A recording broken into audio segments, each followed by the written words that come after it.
하나님 말씀 봅니다. 마태복음 26장입니다. 36절에서 46절까지 한 절씩 교독합니다. 이에 예수께서 제자들과 함께 겟세마네라 하는 곳에 이르러 제자들에게 이르시되 내가 저기 가서 기도할 동안에 너희는 여기 앉아 있으라 하시고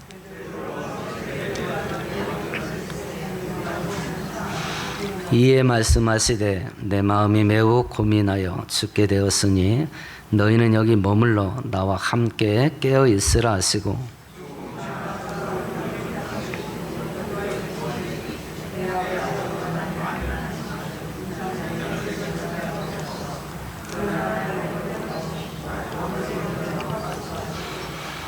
제자들에게 오사 그 자는 것을 보시고 베드로에게 말씀하시되 너희가 나와 함께 한 시간도 이렇게 깨어 있을 수 없더냐.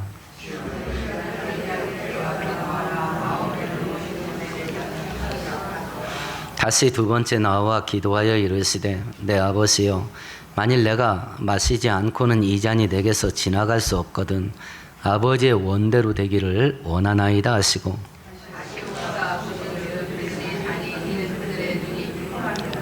또 그들을 두시고 나아가 세 번째 같은 말씀으로 기도하신 후 이에 제자들에게 오사 이르시되 이제는 자고 오시라 보라 때가 가까이 왔으니 자가 죄인의 손에 함께합니다. 일어나라 함께 가자. 보라 나를 찾자가 가까이 왔느니라. 아멘. 아멘. 성경은 예수께서 유월절 양으로 이 땅에 오셨다 그렇게 말씀하십니다. 유월절은 모세 시대 때에 애굽에서 노예 생활에서 탈출할 때 하나님께서 애굽 왕 고집피는 애굽 왕에게 심판을 10가지를 내리는데 10번째 재앙과 관련이 있습니다. 10번째 재앙은 애굽의 첫 초태생들이 전부 죽는 겁니다. 짐승의 첫 새끼와 사람의 맏아들 장남이 전부 죽는 재앙인데 하나님께서 유대인들에게만 죽음을 피할 수 있는 길을 알려줬습니다. 양을 잡아라. 그리고 양의 피를 문 틀에 발라라. 대문 틀에. 그러면 그 피를 보면 죽음의 사신이 그 집을 넘어가게 될 거다. 이렇게 해서 만들어진 종교적인 명절이 유월절입니다. 3500년 전에 애굽에서 실제적으로 발생했던 이 유월절 사건은 참된 유월절 양 대신 예수가 이 땅에 오셔서 죽는 것을 통해서 예수를 믿는 자들은 죽지 않고 산다 라고 하는 것을 미리 보여주는 예고편 역할을 한 겁니다. 우리가 저번 주에 예수님께서 마지막 식사 최후의 만찬 하신 것을 다루었습니다. 그것은 정식 유월절 식사였습니다. 그 식사를 통해서 예수께서 당신의 몸, 살은 유월절 양의 고기요. 당신의 피는 포도주로 상징한 것은 당신의 유월절 양의 피라. 그래서 유월절 양 대신 예수가 내가 죽으면 나를 믿는 자들은 살게 될 거다라고 하는 것을 이제 그 식사를 통해서 교훈을 하셨죠. 오늘 본문은 이제 예수께서 식사를 마치고 겟세마네 동산이라고 하는 야산에 올라갑니다. 일종의 과수원입니다. 감람나무가 그 지역을 뒤덮고 있었던 일종의 과수원인데 거기 가서 마지막 기도하는 내용을 기록한 것이 오늘 본문입니다. 이제 예수께서 오늘 밤에 체포되시고 내일 되면 십자가에 못 박히실 겁니다. 이 마지막 순간에 예수님은 당신의 말로 하는 교훈과 당신의 행동으로 보여주는 모범을 통해서 제자들에게 마지막 가르침을 주는 겁니다. 그러면 예수님의 이 마지막 기도를 통해서 예수께서 남아있는 제자들과 이 시대의 신앙생활하는 우리들에게 가르치려고 하는 게 뭘까? 마지막 때의 기도를 어떻게 해야 되냐? 마지막 때에 무엇을 기도를 해야 될 거냐? 기도의 내용을 무엇으로 삼아야 될 거냐? 세 번째는 우리들은 왜 이렇게 기도를 해야 되냐? 이 세 가지를 가르치십니다.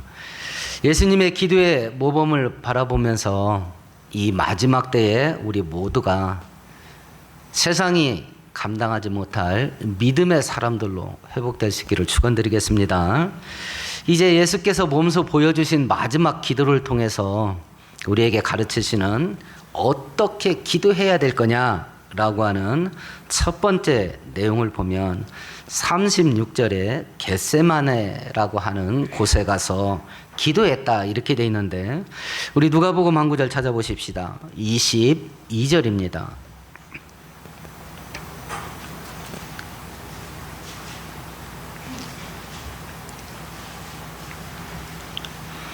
(39절) (40절을) 같이 읽습니다. 예수께서 나가서 습관을 따라 감람산에 갔으니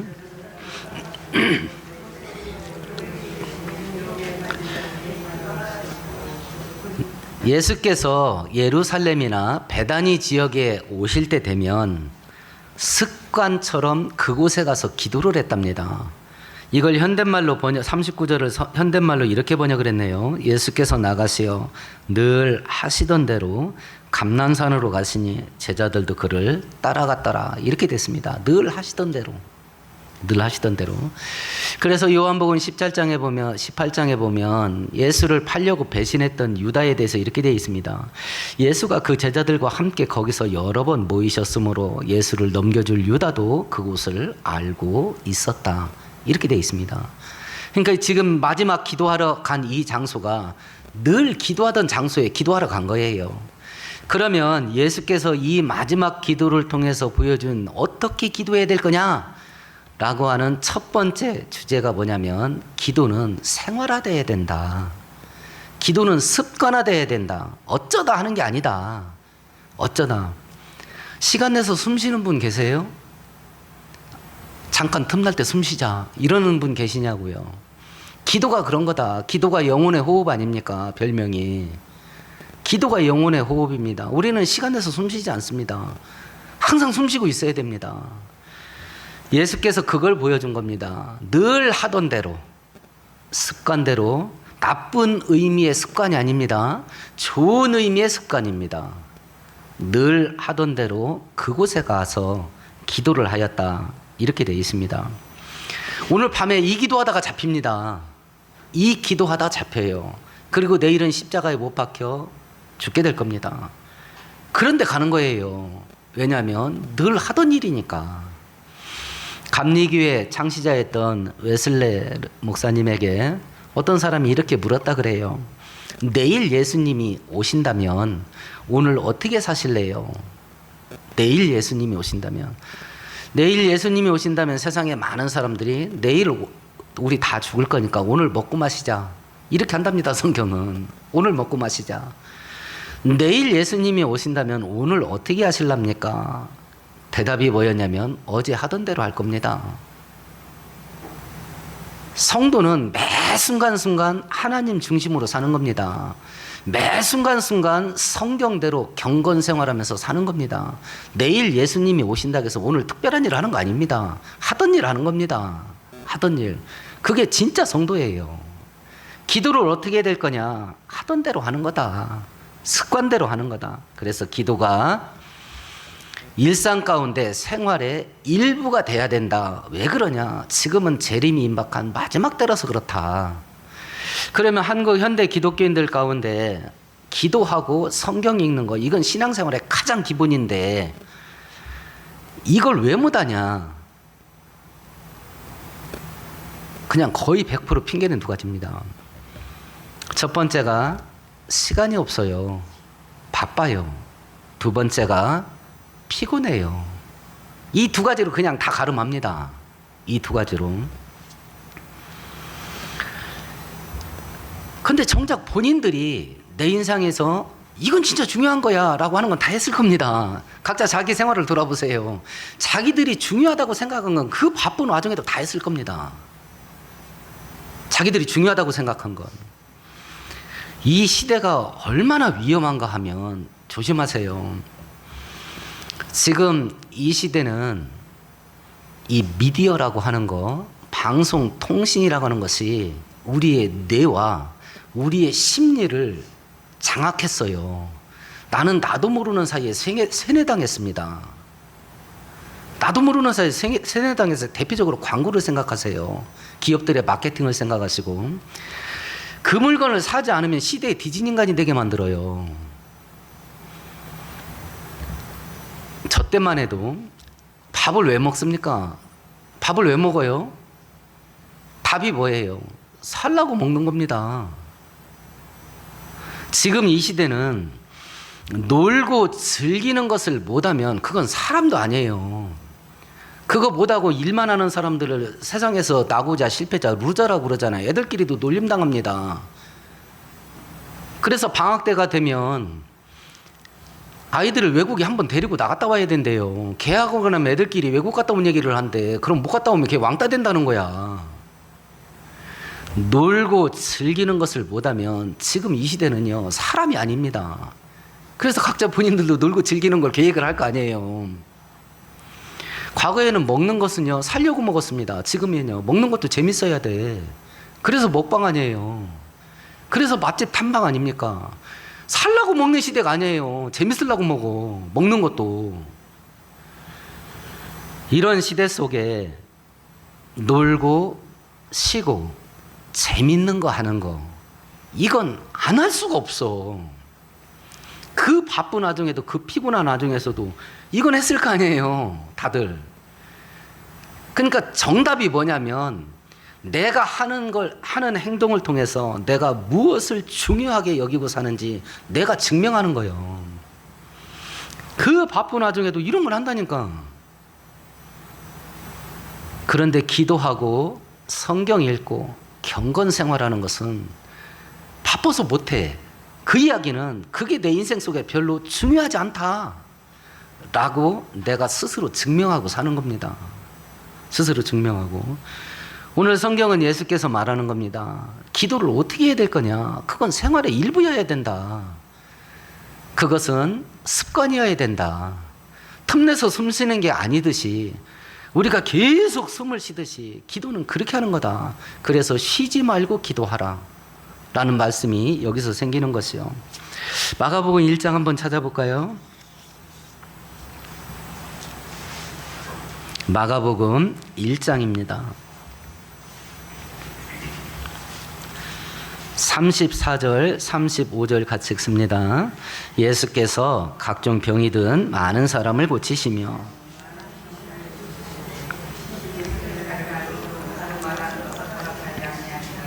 새벽 아직도 밝기 전에 예수께서 일어나 한적한 곳으로 가서 거기서 기도하시더니 밤중 늦게까지요 귀신 고치고 병자 고치고 천국 복음을 가르치십니다. 그리고 나서 어떻게 했냐면 35절에 새벽에 일찍 일어나서 한적한 곳에 가서 기도하셨답니다. 마가복음 6장 볼까요?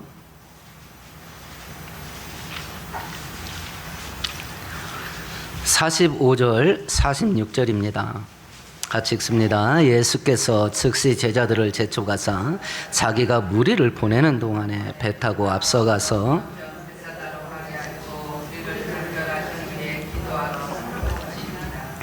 오병이어 기적을 일으킬 때입니다. 장정만 5,000명, 여자와 아이와 노인까지 합치면 최소 2만 명 이상 되는 큰 무리들을 작은 떡덩이 5개와 물고기 2마리로 배불리 저녁을 먹이셨습니다. 저녁을 먹였습니다. 그러면 2만 명 넘는 사람을 배불리 저녁을 먹였으면 이때가 얼마나 늦은 시간이었겠어요. 그때 예수께서 기도하러 산에 가셨다 그럽니다. 자, 그럼 우리 예수님께서 사람으로 이 땅에 오셔서 한 모든 것은 사람은 이렇게 살아야 된다는 것을 사람으로 오셔갖고 보여준 거예요.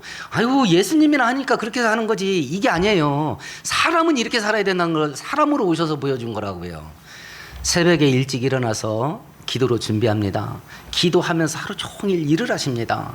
그리고 밤늦게 기도하심으로 하루를 마감합니다. 이게 예수님의 하루 스케줄이에요. 그러면 예수님의 그 하루 일정을 이렇게 보시면 이것보다 더 바쁜 사람이 어디 있어요 대체. 강제노동에 시달리는 북한 주민들도 이렇게 안 합니다. 북한 사람들도 이 정도는 아니라고요. 그러면 하루 일정상 예수님처럼 바쁜 사람이 어디 있어요? 새벽부터. 그런데도 새벽 일하는 중에 일 끝나고 한밤중에 계속 기도를 하는 거예요. 기도로 준비하고 기도로 진행하고 기도로 마감합니다. 그래서 기도는 생활이어야 된다라고 하는 것을 우리들에게 가르쳐 주시는 것이요. 먼저 기도를 한다면 나머지 일들은 자연스럽게 2번, 3번, 4번으로 순서가 정해질 겁니다. 먼저 성경을 읽는다면 나머지 일들은 자연스럽게 2번, 3번, 4번으로 순서가 정해질 겁니다. 다른 것을 1번으로 한다면 자연스럽게 성경 읽고 기도하는 건 2번, 3번, 4번으로 미루어지게 될 겁니다. 내가 어떤 방식으로 살고 있냐 하는 본인의 우선순위 정하는 걸 조심스럽게 점검하세요. 조심스럽게 점검하세요. 덜 중요하게 생각하는 것을 뒤로 미룰 겁니다. 가장 중요하게 생각하는 것을 가장 먼저 할 겁니다. 예수께서 마지막 기도를 통해서 우리들에게 가르쳐 주신 기도의 모범 첫 번째 원리가 뭐냐? 기도는 습관화되어야 된다. 생활의 일부가 되어야 된다 하는 것이고요. 기도는 어떻게 해야 되냐? 두 번째 교훈입니다. 누가복음 22장으로 다시 가보십시다.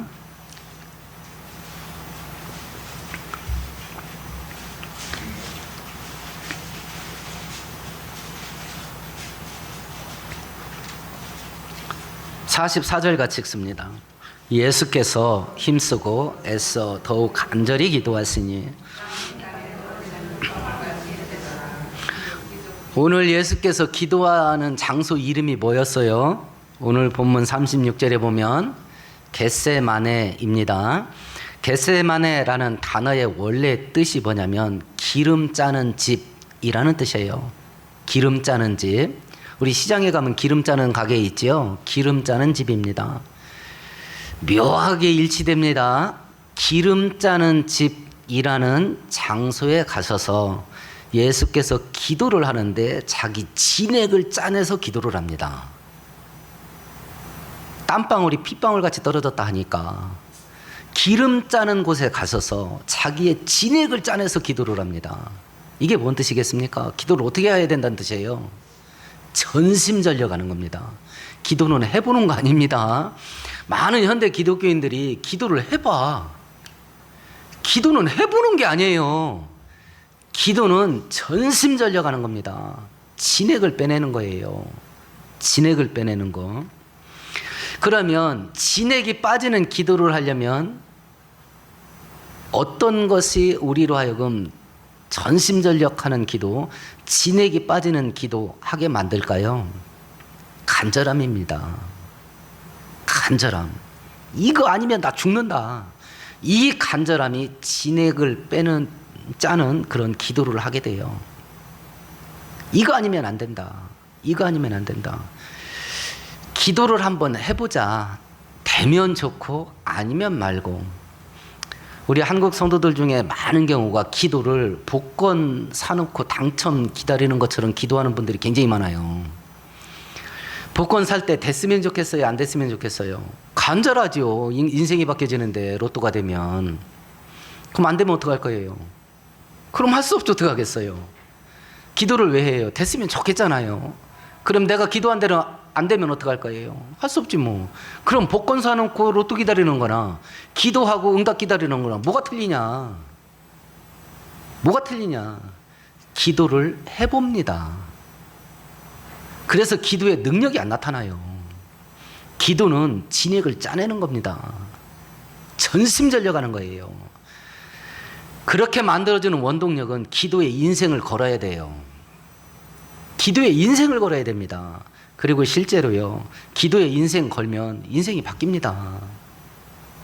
진짜 인생이 바뀌어요. 그걸 애들한테 가르치세요. 또 서울대 가면 인생 바뀐다 이 얘기 하지 마시고, 지금 우리나라 말아먹는 사람들 다 보셔요. 그 사람들 스펙, 그 사람들 학벌을 보셔요. 웬만하면 다 서울대 나왔습니다. 서울대 나오고 악해요. 그러니까 다 가난하고 힘없는 사람 등가죽을 벗겨 먹는다고요.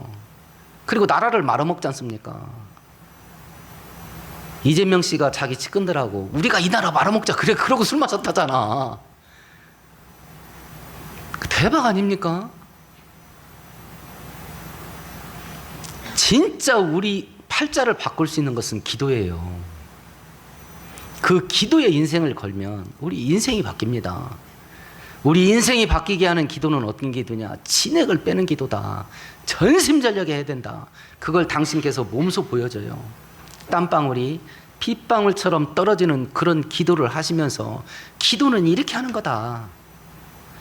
기도를 설렁설렁 해보는 자가 아니라 기도로 승부를 거는 저와 여러분 되시기를 축원드리겠습니다. 기도의 세 번째 모습입니다. 기도를 대체 어떻게 해야 될 거냐? 39절을 같이 읽습니다. 조금 나아가사 얼굴을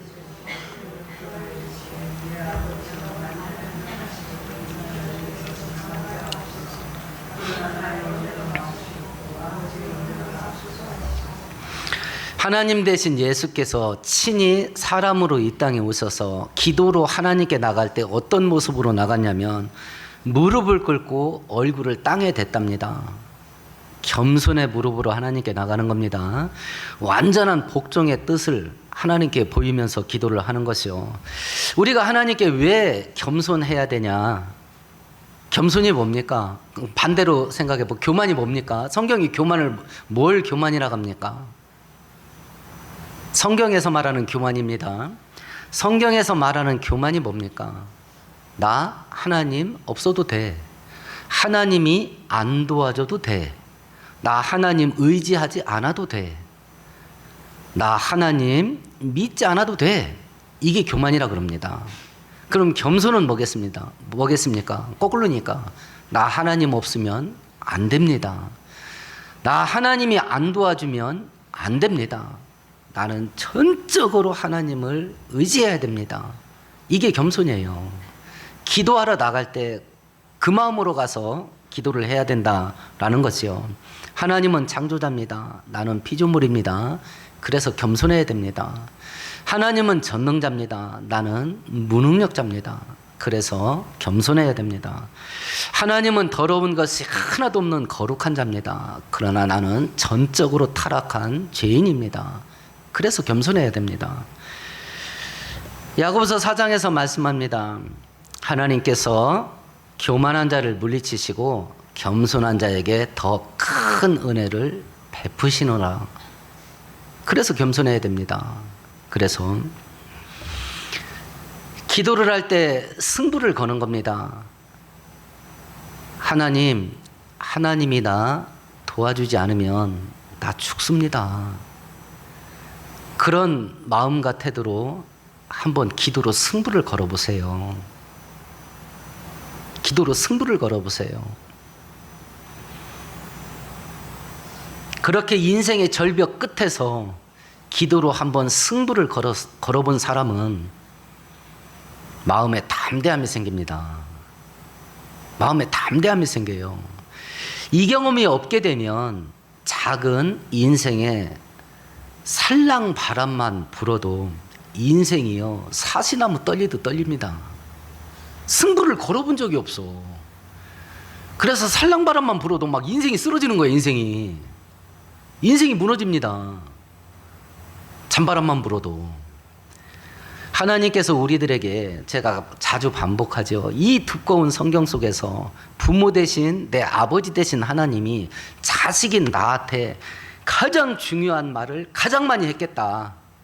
우리가 부모인 내가 자식에게 가장 중요하다고 생각하는 말을 가장 많이 할 거 아니겠습니까? 입에다 달고 살 거 아니에요. 우리 한국 부모가 자식에게 가장 많이 하는 소리가 뭔지 아십니까? 1번이 공부해라, 2번이 텔레비 꺼예요. 지금은 이제 컴퓨터 꺼라, 스마트폰 꺼라 이 얘기로 되겠지요. 부모가 자식에게 가장 중요하게 생각하는 말이 뭐냐면 한국 부모는 공부하는 거예요. 두 번째가 스마트폰 끄는 겁니다. 컴퓨터 끄는 거예요. 그러니까 이걸 입에 달고 산대요, 한국 부모가. 그러면 우리의 아버지 되신 하나님이 우리들에게 가장 중요하다고 생각해서 입에 달고 사신 말이 뭘까? 죄 짓지 말라, 순종해라, 이 말이 아니에요. 담대하라는 단어예요. 비슷한 말로 걱정하지 마라, 근심하지 마라, 담대해라, 이런 종류의 말을 죄 짓지 말라는 말보다 더 많이 했습니다. 그러니까 아버지의 마음이 어디 있는지 아시겠죠? 하나님 아버지의 마음이. 그래서 그런 하나님 앞에 나갈 때 예수께서 겸손한 무릎으로 나가야 된다. 전심으로 은혜를 구하는, 하나님이 도와주지 않고 은혜 주지 않으면 나 죽습니다, 그 마음으로 기도해야 된다. 그 마음으로. 그러면 이런 기도의 태도를 가지고 어떤 기도의 내용을 기도로 올릴 거냐, 기도의 말을 해야 될 거 아니에요. 앞에서 말하는 세 가지는 기도의 태도입니다. 그러면 그런 태도를 가지고 기도를 시작하면 말을 해야 될 거 아니야. 말을. 기도의 내용을 무엇으로 삼아야 될 거냐. 그게 39절인데 다시 한번 읽어봅니다. 조금 나아가사 얼굴을 땅에 대시고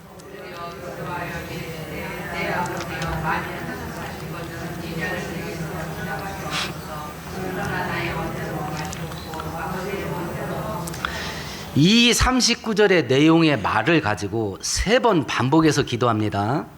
기도의 내용이 2가지입니다.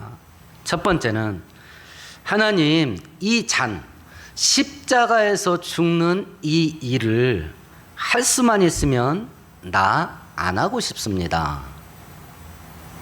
이거 봐라, 이게 뭐냐? 십자가를 짊어지고 십자가에서 못 박혀 죽는 이 일을 할 수만 있으면 나 안 하고 싶습니다. 이걸 기도했어요. 그러면 예수께서 야, 이거 하나님께 불순종하는 거 아니가? 어떻게 그걸 피하게 해달라고 기도를 하냐? 예수께서 십자가 죽음을 할 수만 있으면 피하게 해주세요. 이걸 하나님께 기도한 이유가 뭘까? 그만큼 십자가에 못 박혀 죽는 것이 고통스러운 사형이다. 십자가 형벌은 2세트가 하나로 연합된 형벌입니다. 첫 번째는 십자가 사형하고 판결이 내려지면 일단 채찍질을 합니다. 못 박아 죽이기 전에. 그 채찍은 3갈래로 가닥이 로마 제국의 채찍은 3갈래로 가닥이 지었고요. 그 끝에다가 납조각이나 쇠조각을 달았어요. 그래서 탁 내려치면 살에 팍 박힙니다. 채찍을 회수를 하면 살점이 뭉텅뭉텅 떨어지는 거예요. 뭉텅뭉텅. 그래서 역사적인 기록, 남아있는 기록에 보면 채찍 맞다가 과다출혈로 사망한 경우도 많았다 그래요. 그럼 몇 대를 때리냐? 제한이 없습니다. 채찍질하는 로마 군사맘이에요. 그래서 많은 죄수의 유족들이 채찍질하는 로마 군병에게 뇌물을 주기도 했답니다. 어차피 죽는 건데 십자가까지 가지 않고 맞다가 죽게 해줘라. 그러니까 고통을 줄여주는 거죠. 그러면 이 로마 병장이 목을 친답니다. 그럼 목동맥이 잘린대요. 그래서 과다출혈로 죽게. 이게 이제 채찍질의 첫 번째고요. 채찍질을 왜 하냐? 십자가에다 못 박으려면 이 손바닥이 아닙니다. 손목에다 박습니다. 발등에다 박는 게 아니라 발목에다가 박아요.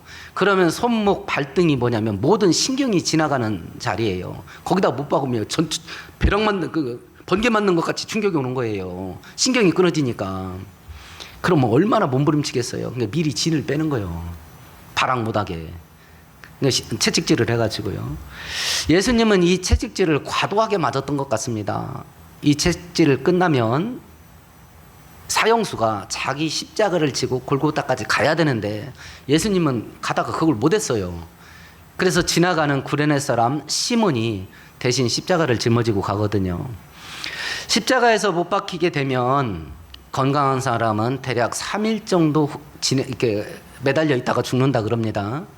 최종 숨이 끊어지는 원인이 뭐냐면 질식사라 그래요. 저도 그 책 읽다가 깜짝 놀랐네요. 저는 과다출혈일 줄 알았거든요. 근데 질식사랍니다. 십자가에 매달려 있으면 살아있으면 숨을 쉬어야 되잖아요. 그러면 십자가에 매달리면 몸이 축 처지잖아요. 숨을 쉬려면 몸을 당겨야 돼 하고 이게 축 늘어져 있으니까 폐가 압착된 거예요. 그럼 숨을 쉬려면 몸을 당겨야 돼. 그래야 한번 하고 들으시고 또 축 처지잖아요. 이걸 하는데 마지막에 몸을 당기고 올라갈 힘이 없으면 질식사로 죽는 겁니다. 그러니 얼마나 잔인한 거야 이게. 지난 세월까지는요, 많은 경우 예수님의 십자가 죽음을 이야기할 때 이런 육체적인 고통이 얼마나 극심한가, 이런 고통을 내 죄를 용서하시려고 예수님이 감당했다, 이런 이야기들을 많이 들어왔을 겁니다. 그럼 이제 예수님 입장으로 바꿔보십시다. 십자가 사형이 육체적으로 이렇게 엄청난 고통을 주는 사형 방법인데 예수님이 할 수만 있으면 십자가 죽음을 피하게 해주세요, 이걸 기도했을 때 예수께서 이 육체적인 고통을 겪지 않으려고 십자가 죽음을 피하게 해달라고 기도했겠는가 라고 하는 겁니다. 그런데 정작 예수님이 채찍질 당할 때나 혹은 십자가에 못 박혔을 때 자기의 육체적인 고통에 대한 하소연을 하나도 안 합니다. 야 이놈들아 차라리 일찍 죽여라 이렇게 안 합니다. 어지간히 때려라 이런 말도 안 합니다. 김진홍 목사님이요, 박정희 대통령 때 그 독재에 저항하면서 민주화 운동하다가 중앙정부에 끌려가서 고문받았던 이야기를 하시더라고요. 의자 그 손거리에 자기 손을 묶어놓고 이런 대침으로 10손가락 손톱 밑에다가 푹푹 찌는답니다. 그럼 하나가 쑥 들으면요, 여기가 번개치인데 자기가 목사인데도 아무것도 안 보인답니다. 자기를 고문하는 그 사람한테 자기가 알고 있는 모든 욕을 한답니다. 그냥 입이 자동적으로 나온대. 모든 저주를 한대요. 좋은 세월 오면 내가 네 마누라 네 자식들 전부 팔다리 끊어버린다, 막 이 말이 그냥 나온답니다. 고문당하면 그냥 나온대. 그리고 나서 박정희 대통령 시해당했을 때 자기가 하나님께 감사 예배 드렸다네. 이제 독재를 했던 박정희가 죽었으니까 우리나라에 새로운 시대가 열릴 거다 했더니 박정희보다 더 악한 전두환이가 대통령 되는 거 보고, 아 이거 정치를 바꿔서는 나라가 바뀌지 않겠다. 사람이 바뀌어야 되는데 사람이 바뀌는 건 복음밖에 없다. 그래서 그날부터 민주화운동 딱 끊고 전두환 일에 전심했잖아요. 이분이 복음 전하는 일에 목회에만 전념을 합니다.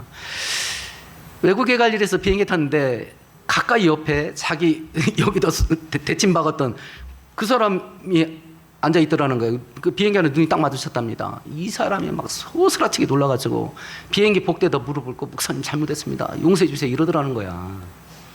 그래서 다 지난 일이니까 편히 사세요 이러고 말았다고 하더라고요. 저 같으면 머리코댕이 다 저 뜯어놨겠더만, 그죠? 그런데 예수께서 육체적인 고통에 대한 하소연 한마디도 안 했습니다. 그러면 예수님이 십자가 죽음을 피하게 해주세요라는 이유는 적어도 육체적인 고통을 피하고자 하는 이유는 아닙니다. 그럼 뭐였을까? 마태복음 27장 46절을 같이 읽어볼까요?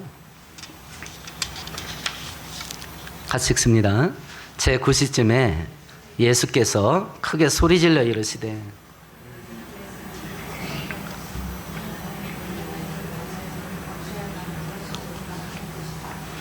예수님께서 고통 가운데 소리쳤던 게 이거예요. 하나님, 나를 왜 버리십니까? 예수님은 십자가에 못 박힐 때에 하나님께서 예수님을 버려요. 그래서 예수님은 십자가에 못 박힐 때 순수하게 사람으로만 못 박힌 겁니다. 하나님의 능력을 사용 안 해요. 순수하게 사람, 그것도 특별히 죄인의 신분으로만 매달립니다. 죄인이 받아야 될 모든 저주를 그때 다 맨몸으로 받아들이는 거예요. 그런데 예수께서 진짜 고통스러웠던 게 뭐냐면, 예수님은 오전 9시에 못 박히셔서 오후 3시에 운명하십니다. 한나절이야. 그 한나절 동안 예수님과 하나님 사이가 어떤 상태가 되냐면 단절된 상태였어요. 하나님이 예수님을 버리고 죄인으로만 보시면서 죄인이 받아야 될 형벌을 그때 다 쏟아붓었다고. 근데 그때 십자가에 매달려서 겪는 육체적인 고통이 힘들었던 게 아니라 하나님과 관계가 끊어진 이걸 예수님이 견디지를 못했던 거예요. 예수님의 진짜 고통은 하나님과의 관계의 단절이었어요. 짧은 시간이지만 그것도 견디기 힘들었던 거야. 하나님과 관계가 단절되는 십자가 죽음, 이거 안 하면 안 됩니까? 하나님하고 관계가 끊어져서 어떻게 삽니까? 이게 예수님의 십자가 죽음을 피하고자 하는 유일한 이유였어요. 그러면 이제 생각해 보십시다. 죄가 왜 무서우냐? 성경에 보면, 로마서 3장에 보면 모든 사람이 죄를 범하였으며 하나님의 영광에 이르지 못하더니 죄는 하나님과 우리 사이를 단절시킨대요. 예수님은 하나님과 단절되는 걸 그렇게 무서워했습니다. 차라리 내가 십자가에 못 박히는 육체적 고통은 견디겠는데 하나님과 단절되는 건 나 이거 못 견디겠다 이거.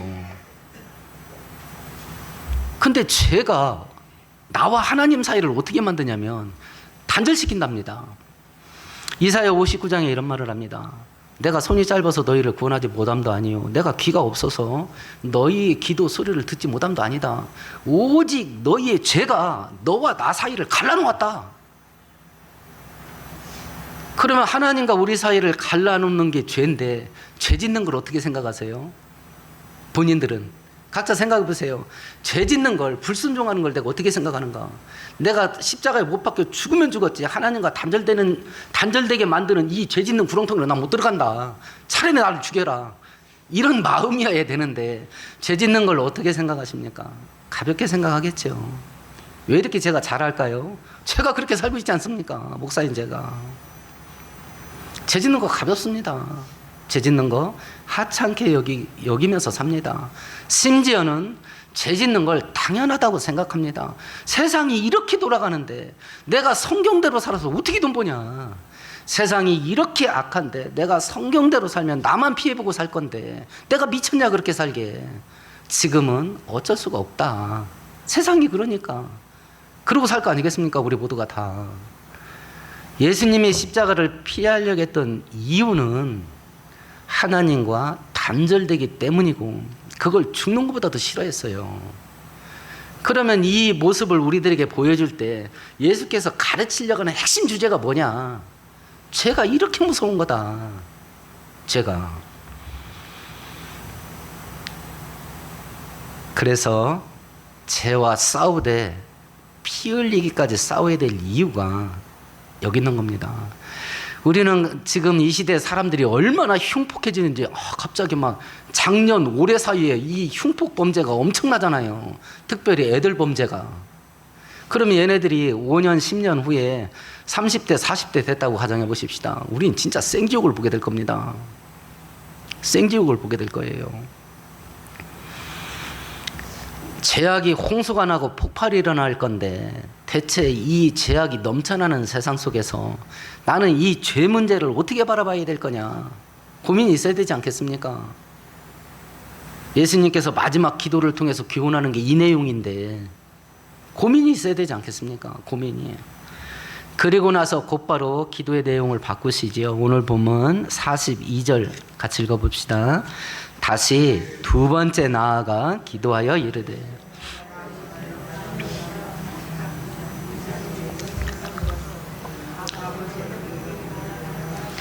계속 똑같은 기도를 하시죠. 내 뜻은 십자가 잔을 피하는 겁니다. 근데 내 뜻이 이루어지게 하지 마시고 하나님 아버지 뜻이 이루어지기를 원합니다.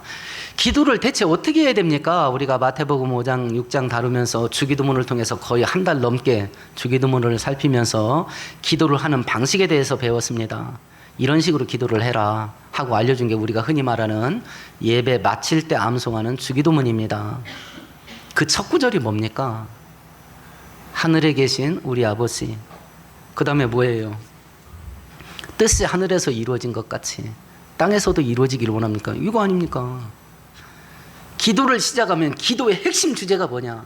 우리는 기도를 왜 하는가? 내 소원을 하나님께 아뢰고 그걸 응답받아서 내 소원 성취하는 거, 이걸 기도라고 생각할 겁니다. 근데 성경에서 말하는 기도는 기도를 통해서 네 뜻을 꺾고 기도를 통해서 하나님의 뜻이 이루어지게 만들어가는 게 기도의 본질적인 용도다. 야, 이거면 뭐냐 이게.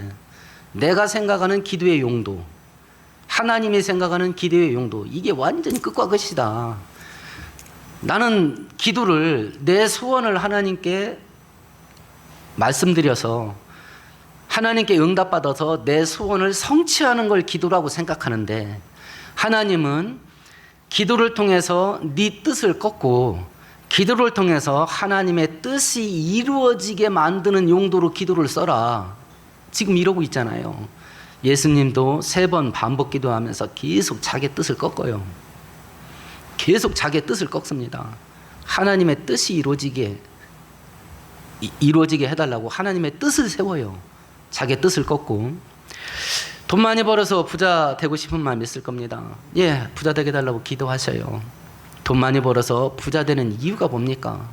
내가 하고 싶은 거 하고 사람들 앞에서 떵떵거리고 그리고 재밌고 즐기고 쉬면서 편하게 살기 위해서 돈을 많이 벌고자 하는 것이냐, 아니면 돈 많이 벌어 부자가 돼서 나는 하나님의 뜻을 이룰 겁니다. 그 목적 때문에 돈을 벌려고 하냐. 진급하고 성공하고 출세를 하게 해달라고 기도를 한다고 치자. 왜 성공하고 출세를 원하는가? 난 무시당하고 못 살겠다. 나 사람들 앞에서 기죽고 사는 건 나는 참겠는데 내 자식도 그렇게 기죽고 사는 건 난 못 보겠다. 나 성공하고 출세해야 되겠다. 이거냐? 아니면 하나님, 내가 높은 자리에 올라가는 것을 통해서 하나님의 뜻을 이루면서 살기를 원합니다. 그거냐? 대체 뭐냐? 예수께서 이 마지막 기도를 통해서 우리들에게 기도를 어떻게 해야 되냐, 그것을 몸소 보여주시면서, 그러면 우리가 왜 이렇게 기도를 해야 되냐 하는 겁니다. 41절 같이 읽어봅니다. 시험에 들지 않게 깨어 기도하라. 너희들이 시험 들고 유혹당해서 믿음에서 떠나고 하나님 버리게 될 일들이 지천에 널렸다. 가면 갈수록 시험거리는 더 많아질 겁니다. 세상이 악해지고 죄악이 폭발하는 시대가 오기 때문에 마귀와 세상은요, 우리로 하여금 수단과 방법을 가리지 않고 믿음 떠나게 할 겁니다. 성경대로 살지 않게 유혹할 겁니다.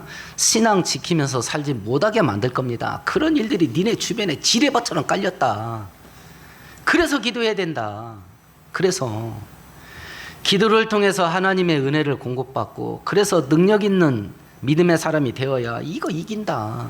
지금은 마지막 때가 아니가. 지금은. 그래서 이렇게 기도하면서 살아야 된다. 마지막 때이기 때문에 그렇다. 계시록 3장 19절에 이런 말씀이 있네요. 물은 내가 사랑하는 자를 책망하여 징계하느니 그러므로 네가 열심을 내라. 회개해라. 그러면 나로 하여금 신앙생활을 제대로 하지 못하고 깨어있는 기도생활을 하지 못하게 유혹하는 게 뭐냐. 죄짓고 불순종하게 만드는 것들이 있겠고요. 두 번째는 경건생활하고 성경대로 살고 살아있는 신앙생활 하면서 사는 것보다 더 좋아하는 다른 것, 늘 3가지가 가장 중요한 우리의 현대인들의 우상이라고 그랬지요. 돈, 성공과 출세, 재밌고 즐기면서 편하게 사는 거, 이게 더 좋아. 그럼 못하는 겁니다. 그럼 못하는 거예요. 알긴 알아. 그런데 귀찮아. 영적인 게으름입니다. 알긴 알아. 근데 귀찮아. 하기 싫어. 영적인 게으름입니다. 오늘 계시록 3장에서 말씀하셔요. 네가 열심을 내라. 회개해라. 영적인 게으름에 빠지는 거, 우리의 신앙을 강하게 하고 견고하게 하고 영적으로 완전무장하게 하는 일들, 이런 일들을 게을리하는 거 범죄행위예요. 범죄행위라지 않습니까? 회개하라 그러잖아요. 범죄행위예요. 왜 깨어 있어야 되냐? 시험거리들이, 유혹거리들이 주변에 지뢰밭처럼 깔렸다. 까딱 잘못하면 한 방에 인생 훅 간다 이거. 자칫 잘못했다는 집안이 거덜날 수도 있습니다. 집안이 넘어갈 수도 있어요. 집안이. 이 시대 가운데서 예수께서 신앙을 지키고 믿음으로 승리하는 마지막 모범을 보여주는 거예요. 뭘 통해서요? 마지막 기도를 통해서. 마지막 기도를 통해서. 어떻게 기도해야 되냐? 첫 번째는 기도가 생활화되어야 된다. 습관화되어야 된다. 두 번째는 기도를 어쩌다가 해보는 게 아니라 전심전력에 해야 된다. 기도하는 일에 인생을 걸어야 된다. 세 번째는 겸손의 무릎으로 하나님께 나가야 된다. 무엇을 기도해야 되냐?